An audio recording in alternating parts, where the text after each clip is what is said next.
So, okay, let's work on the title. I'll come back to that. Then we'll play some Magic. So already we can go the insane money that toy videos on YouTube earn. Because we don't need amount of, right? So this is stronger. So for anybody that is not watching the stream on a regular basis, which I'm pretty sure is like not a lot of you right now, what I'm doing right now is I'm optimizing this video for marketing purposes. And so one of the most important thing you can do is your thumbnail and your title. So I usually mess with my title a lot before I actually post. This is the type of video that people would click on in a social feed, but at the same time, people would not be actively searching for the topic. Yeah, exactly. So you want insane money that toy videos on YouTube earn. And then you could just put insane. So the first thing you want to do is you want to cut, right? And all right, ready for this? Ready for this? Are you ready? Okay, this is DevinNash's recommendations on writing things. Okay, everything needs to be really short. I talk like this now. Okay, so like if you want to shorten things, right? Shortening sentences is almost always stronger. There's an app that will do this for you called Hemingway. So if you think that you've written some like shit, right, and you want to post it in something, I already write really well, but if you want to like post it, what you could do, see, like that's like perfect. I need to find like a bad sentence. Like we'll look like just post like here. Let's pull up Elon Musk's stupid ass story and see if we like from Business Insider. And it's most likely that these guys are really good writers too. But I'm trying to exemplify this. Okay, there we go. So what it will do is it'll flag sentences that are hard to read. So you want everything to be grade 5 because don't worry, dude. Education is not just a problem with Twitch chat, it's a problem all around the world, okay? So if you want to make things more accessible to people, you have to cut a lot of like chafe from things. And there's a really great book called Bird by Bird, which is about writing, which is like how you just take individual things out of things to make it shorter. I don't know if I'm explaining that too well, but when you use a sentence like this is a very bad sentence, right? In a rare win for humans over robots in the battle for labor efficiency, Wall Street analysts have laid down a compelling argument that over-automation is to blame for problems at the billionaire Elon Musk's electric car company. This is just too much, right? I would maybe word this like this, right? There are problems at Elon Musk's electric car company, right? Which is like a lead-in. And then I would say like Wall Street analysts and then said like have laid down is like really passive. Like I would say like maybe think that over automation is to blame, right?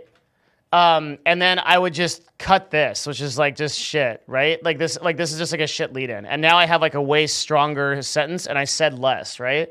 And this is grade 9, so it's like way better. Or it might even be less than grade 9. It's grade 7, yeah. So like this is how you write things. Everything should be like shorter and more accessible. All the things that you learn in like college about like MLA and shit like that is like really dumb. College is really dumb. English is really dumb because they usually encourage you to write. It's like, here, give me a 7-page essay. Well, what if I can write that in 1 page better? What if I can write it in a paragraph better? Then I should be able to do that. Yeah, this is me criticizing every university. Come at me, professors. I'll fight you all. This is actually not true, right? There are professors in universities who are super good at that. In fact, the people that wrote Bird by Bird are from the university system. So yeah, it's like writing like this is good. Is there no value in verbose language? I don't think so. No, I can't think of a use case where there is. Right? That's a very strong claim, but I really believe it. So if I actually say something which is like I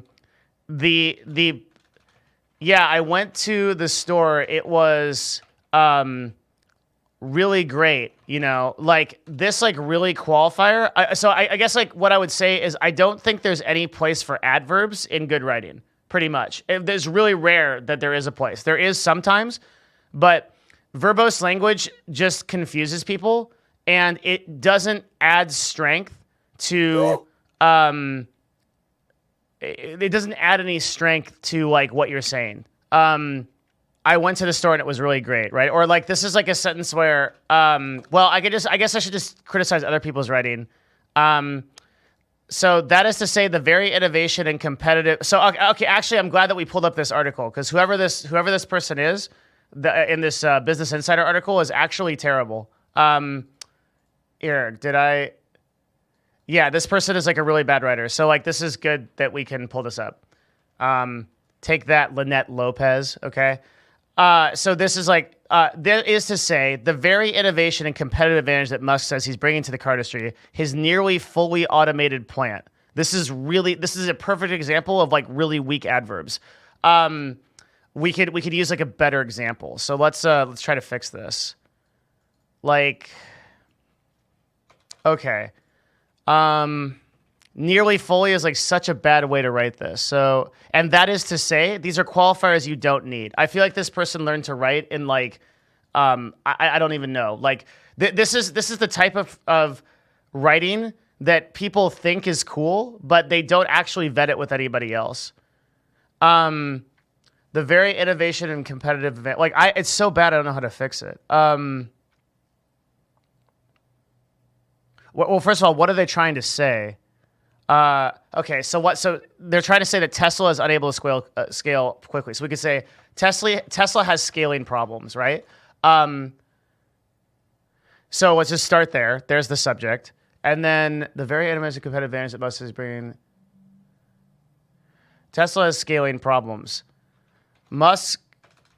Elon says,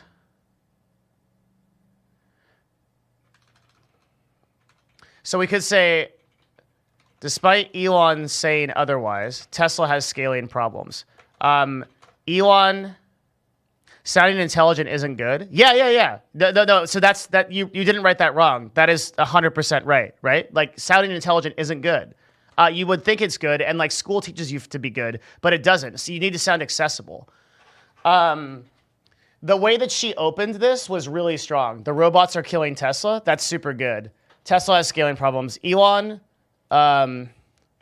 claims his automated plant in Fremont, California is innovative and competitive. But the factory is the factory is the exact reason Tesla is unable to scale quickly. Okay, and I could probably fix this a little bit more, but I fixed it a lot. Okay, so I moved away from grade 10 or whatever to grade 8. Okay, and again, I'm just doing this. What I'm teaching you guys right now is like, I swear to God, are you ready for this? I'm gonna make a hot take. Okay, I really do think that if you learn this skill in like your day-to-day business life, you are going to probably make 20 to 30% more income. I really believe that. I think this skill is that important. Like that, if you can do this, it's so important to do this. So okay. So despite Elon saying otherwise, and then we can improve this from here, right? We can improve this from here. So like this is really good. So like here is the first part of the sentence. Let's say that we took. So what do we do? Here's the original 3 paragraphs, and this is what I turned it into, right? So I have 3 paragraphs of information that is very hard to read, right? Like all this stuff is at least grade 10, and if I remove this stuff, it's probably even higher, right? So this is grade 12, right? So you literally have to be like a PhD. This is grade 13. You have to be like a PhD to actually like sort through this shit, right? So what I did was I changed 3 long paragraphs with a lot of adverbs and unnecessary stuff into 3 short sentences, but I said the same thing in less words. And then from here we could still fix this, right?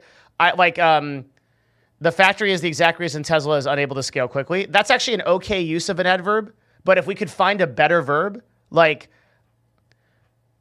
we could turn scale into scaling. And so like a stronger thing would be unable to scale. And then we could probably just end that there, right? Just remove quickly, because do we really need it, right? And everything in writing is about eliminating things. So when you start eliminating things, stuff just starts to look better.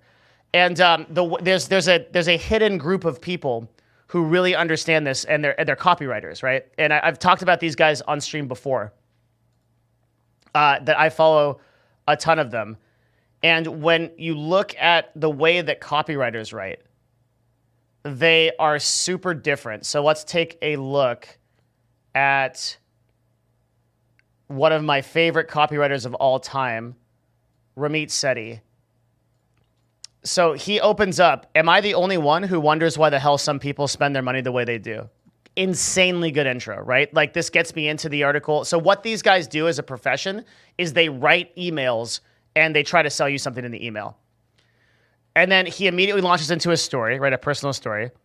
Growing up in Sacramento, there were a lot of guys who loved buying old cars and repairing them. Huh? Why would anyone spend money to create more work for themselves? I just didn't get it. And look at there. You'll see there's before a paragraph break, there's no more than 2 sentences. Always going to be 2 sentences. Whereas like in a journalist type thing, like in an article, you might this is kind of like going into journalism too, especially in like medium style articles like this. But a lot of these like have like 3 or 4 sentences in a paragraph. This is just like too much information to absorb. So the way that they write, that copywriters write, is they write in like 2 sentences, period, next thought. And every break and paragraph is another thought. So growing up in Sacramento, so this personal story, back then, I also used to think that people paying for first-class flights were suckers. After all, we're all going to the same place anyway. Over time, I've come to change the way I think about how people spend money.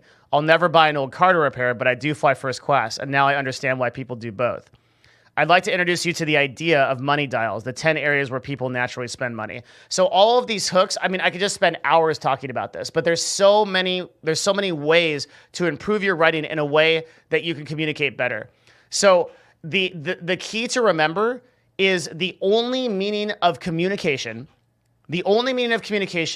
is what the person on the other side of the communication receives, okay? So if I say to you, purple monkey dishwasher, banana, elephant, pink, doors, water bottle, green tea, PlayStation controller, right? And you have like a revelation about your life. You're like, oh my God, I'm enlightened. I've done it. Like, I've awakened. I'm the awakened one.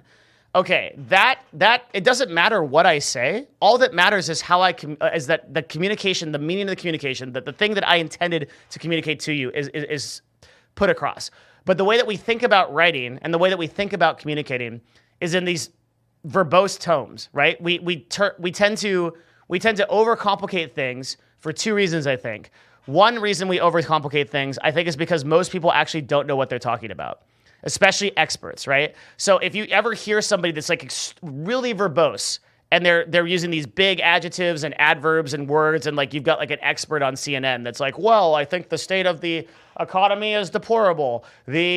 The transversal velocity of the external factor, not always, but a lot of the time, these people have no idea what they're talking about. They're using vagaries so that they can cover up the fact that they don't know what they're talking about.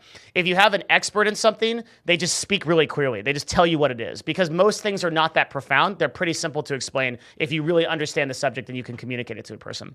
I think that's the number 1 reason why people do it. The number 2 reason why people do it is because they're pretty naturally trained to to do the opposite. So, like I said, in the school system, at least in America, I can't speak to other places, they teach you to write long stuff, right? A teacher says, give me a 10-page report. Like basically, your difficulty is defined by the length of the report. Like if it's a final or if it's like a midterm, it's going to be like a 10 to 15-page report. If it's like an essay, it's like a 1 to 2-page report. But defining things by length is really dumb. If you should define things by quality, but that's more work for teachers and they don't want to do it, or they're just not educated in this. Some professors and other people are educated in this. I would say like maybe it's like 1 out of 10 or something. I mean, it's a totally arbitrary number. But when you get someone that's educated in this, it's really exciting. And the 2 great books on this are On Writing Well by William Zinsler and Bird by Bird by someone I don't remember, but it's the only book of that type of thing. So you'll notice like good writing. Another thing is like good writing is like people are afraid to use bullet points in writing. A lot of people are afraid to use bullet points. Bullet points are awesome. Bullet points are so good. To summarize something, in an easy way for someone to just like absorb. Again, remembering that the only purpose of a communication is how you receive the communication. Bullet points are freaking awesome. Lists are awesome. More bullet points, more lists, more bullet points. Super easy to consume. Super easy to consume. Copywriters are absolutely the best writers on earth. And a lot of journalists just don't write as well. So I like strong statements, and I like really bold statements. And I think that it ends up being a lot better. We're trained to write and run on sentences.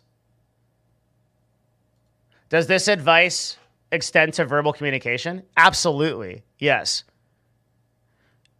When you hear somebody that is speaking in a like bold and short way, and they don't use ums, us, you want to believe what they're saying. Like maybe right now I have no idea what I'm talking about, but I'm so good at explaining it, it sounds like I do.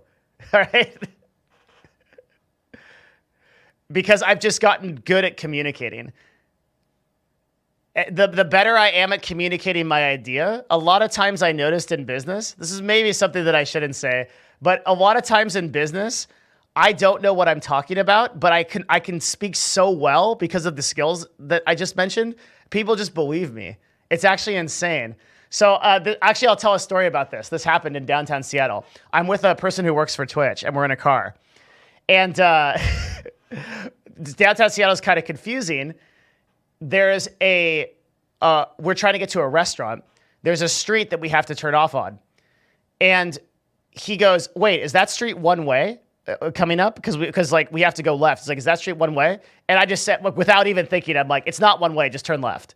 And then he does, right? And it's a one-way street. We're driving against traffic because I was just so confident. I was like, and I didn't even see myself doing it. I didn't really know, but I spoke it with like such energy that like, you know, we're lucky we didn't die. Walk, little walk, small talk, big thoughts. Gonna tell them all just what I want. That street, 2 streets, I see you and me hanging on the empty swings.